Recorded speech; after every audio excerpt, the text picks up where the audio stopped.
Alors, on va vous montrer comment gérer les participants à une réunion en les admettant dans la salle d'attente, en gérant les micros, les caméras, en gérant les mains levées et puis en gérant les conversations, tout le monde privé et en fichier. Alors, premièrement, sachez que j'ai créé déjà une réunion dite périodique que j'ai commencée. Et une fois que j'ai commencé ma réunion, bien, je me retrouve évidemment tout seul dans ma réunion et vous devriez avoir une interface qui ressemble à ça.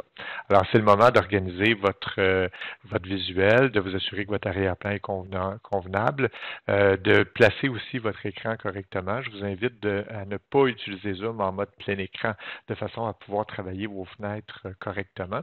Alors, pour pouvoir travailler le mode plein écran, enlever le mode plein écran, en fait, vous devez localiser l'option qui est juste située en haut à droite de votre écran. Ensuite de ça, vous devez vous préparer à recevoir vos participants. Pour ça, vous devez localiser le bouton participant qui est situé dans la partie inférieure de votre écran. Lorsque vous appuyez sur le bouton participant, vous allez avoir la fenêtre des participants qui vont apparaître et puis évidemment, vous voyez tous les participants qui sont dans la salle d'attente. Si vous désirez, vous pouvez envoyer un message à vos participants dans la salle d'attente. Si vous appuyez le bouton message, la conversation va s'ouvrir et puis vous allez pouvoir envoyer un message comme vous le voyez présentement. Vous voyez qu'il y a un petit avis, là, tout le monde dans la salle d'attente. Alors, vous pourrez dire ça débute, mettons, ça débute dans 1 minute. Comme ça. Et puis, à ce moment-là, tous les gens dans la salle d'attente vont recevoir le message comme de quoi on va les admettre dans peu de temps. Une fois que vous êtes prête à admettre les gens dans votre cours, ben à ce moment-là, ben vous pouvez carrément les admettre soit individuellement ou les admettre au complet d'un seul coup en appuyant sur le bouton Admettre tout juste ici. Alors, les gens vont arriver dans la salle d'attente. Vous allez avoir un signal sonore comme de quoi les gens arrivent. Et puis, les caméras peuvent s'activer ou pas, dépendant des gens. Par défaut, les caméras sont fermées lorsque les gens arrivent dans la salle d'attente. Donc, ça se peut qu'il y ait un certain délai avant que les gens se connectent puis activent leur salle d'attente. Évidemment, vous voyez présentement le mode galerie. C'est possible aussi de changer le mode visuel pour affichage de type intervenant, qui va afficher à ce moment-là juste la dernière personne qui a parlé. Vous ne vous voyez pas nécessairement comme intervenant, mais vous voyez la personne qui parle. Alors, bonjour Marc. Oui, ça va bien, merci. Préférablement, travailler en mode galerie, comme ça, vous allez avoir une vision d'ensemble de tous vos élèves. Et puis, de cette manière, c'est beaucoup plus chaleureux, beaucoup plus intéressant de travailler, bien entendu. Euh, la section des participants est très importante. C'est là qu'on va pouvoir activer, désactiver les micros des participants. Alors, ça arrive fréquemment que des participants, par inadvertance, activent ou laissent activer leur micro. Puis à ce moment-là, on entend des polluants qui viennent de leur environnement qui théoriquement est tranquille, mais dans les faits n'est pas souvent tranquille. Donc, alors présentement, j'entends M. Casquette qui s'exprime.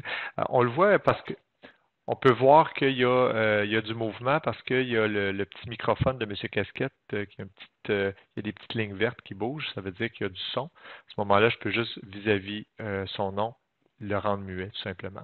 Je peux aussi réactiver son micro pour lui donner la parole. Lui a toujours un avis comme de quoi le microphone a été activé par l'animateur ou désactivé par l'animateur.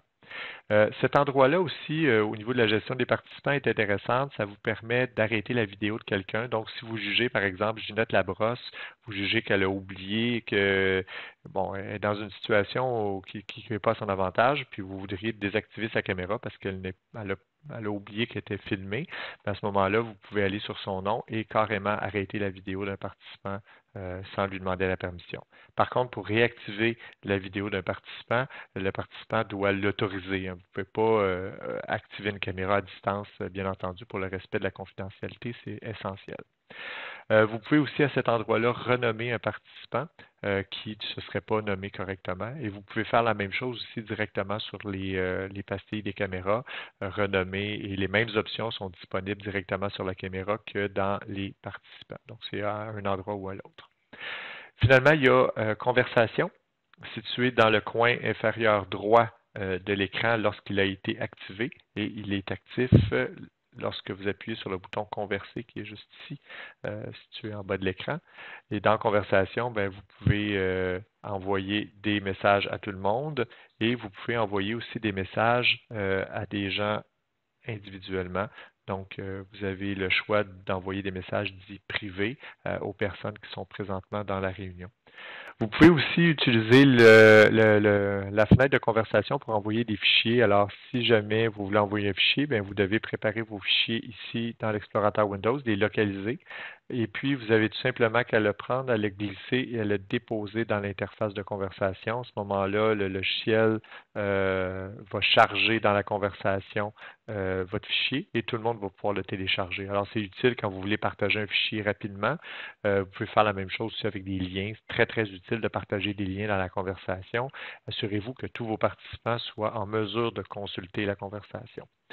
Et finalement, vous allez vouloir donner des tours de parole. Vous avez le choix entre laisser aux gens l'occasion d'activer leur micro et de vous interrompre ou d'utiliser les mains levées.